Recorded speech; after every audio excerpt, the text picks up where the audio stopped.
You're sitting in a conference room, three executives staring at you like you've committed murder. Betrayal, they spit the word at you.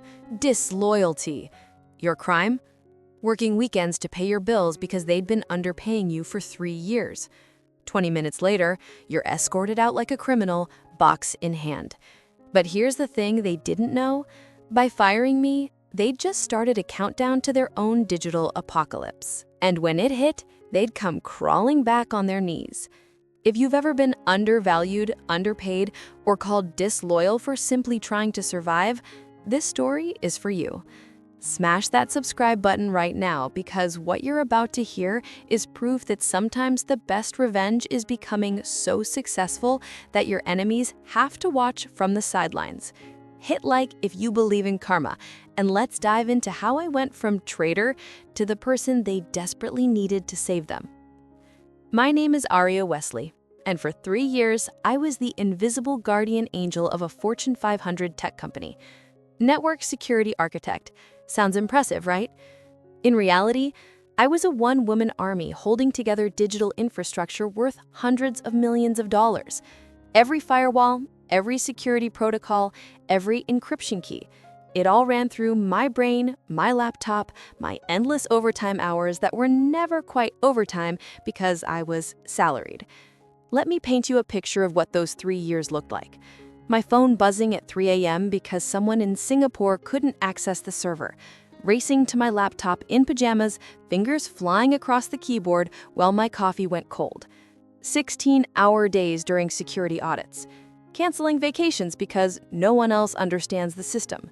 And through it all, watching people with half my expertise get promoted above me because they were better at PowerPoint presentations than preventing cyber attacks. The loneliness was suffocating. I'd sit in meetings trying to explain critical vulnerabilities, watching executives' eyes glaze over until I simplified it to, bad guys could steal money. Then they'd nod sagely and take credit for identifying the issue in the next board meeting. My salary? 60% of market rate. Their excuse? You're gaining invaluable experience. So I did what any rational person would do.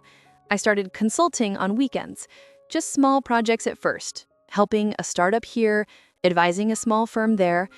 One of those firms was owned by a man named Marcus Vega, a cybersecurity legend who actually understood what I was worth. 4 hours of weekend work paid what my main job paid in a week. Then came that Friday, October 13th. I should have known. HR called me in at 4 p.m. The head of security was there, stone-faced, the CTO avoiding eye contact, and the CEO himself looking at me like something he'd scraped off his shoe. "We know about your consulting," he said, sliding a printed LinkedIn message across the table. Someone had seen Vegas company thank me publicly for my work. "That's a clear violation of your non-compete agreement," though we both knew he couldn't configure a router without my documentation. "Betrayal," the CEO said again, savoring the word. "We gave you everything, and this is how you repay us? Everything? Everything." The laugh that escaped me was hollow. 3 years of being on call 24/7, 3 years of single-handedly preventing breaches that would have cost them millions, 3 years of being told to wait for that promotion, that raise, that recognition that never came. "You need to leave, now," the CEO said. "Security will escort you out." 20 minutes to pack 3 years of my life into a cardboard box. The security guard, Tom, who I'd helped set up remote access for his kids' virtual learning during the pandemic, couldn't even look at me. As I walked past the server room, I felt a chill. They had no idea what they'd just done. The documentation I'd been begging them to let me create a team for, non-existent. The automated systems I'd built, they required manual updates I did every Sunday night. The relationships with security vendors, all personal connections. My phone rang before I even reached my car. Marcus Vega. "I heard what happened," he said simply. "The offer stands. Chief Security Architect, 6-person team, 150 base plus bonuses. Start Monday?" Just like that, my income doubled. But more importantly, I had a team. 6 brilliant minds who actually understood when I explained polymorphic malware, who contributed ideas instead of blank stares. who covered for each other instead of throwing each other under the bus. Monday morning at my new job felt like stepping into sunlight after living in a cave. My own office with a window, a coffee machine that actually worked, and Marcus walking in with a smile. Your only job today is to tell us every way we can support you. But while I was discovering what respect felt like, my former company was discovering what disaster looked like. It started small. Tuesday, their email server had a hiccup, the kind I used to fix in 10 minutes because I knew it needed a specific patch sequence. Without that knowledge, it took them 6 hours. Wednesday, a client couldn't access their portal. The authentication system I jury-rigged needed a manual reset every 72 hours. I'd asked for budget to fix it properly for 2 years. They'd said it wasn't a priority. Thursday, things got serious. A routine update conflicted with their custom configurations that existed only in my head because they'd never approved time for documentation. Half their internal systems went down. Friday. Oh, Friday. The intrusion detection system started screaming. False positives, real threats. Without my calibrations, they couldn't tell. They had to shut down external access entirely.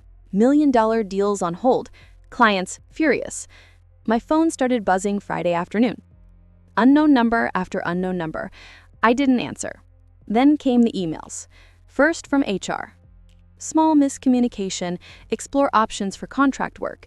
Then from the CTO. Urgent need for your expertise, generous consulting rates.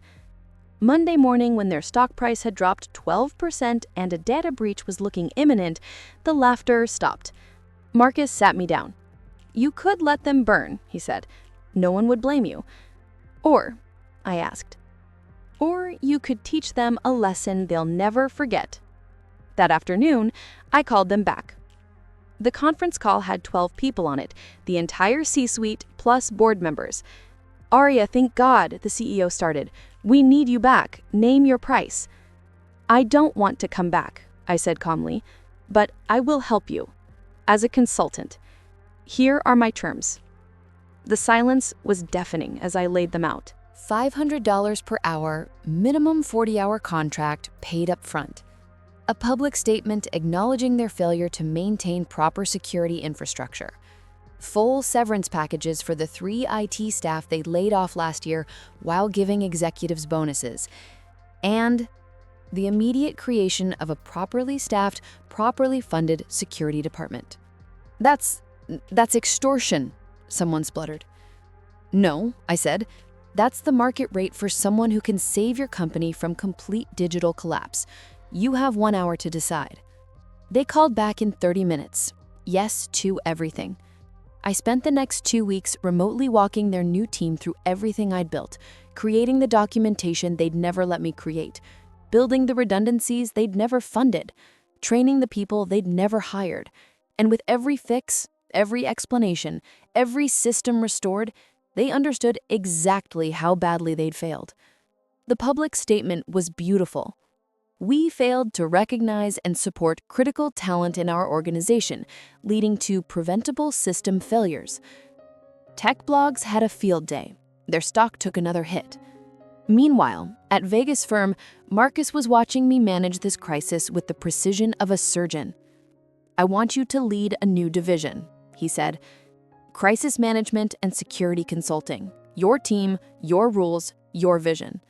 Within 6 months, my division was the fastest growing segment of the company. We specialized in helping companies avoid exactly what my former employer had experienced.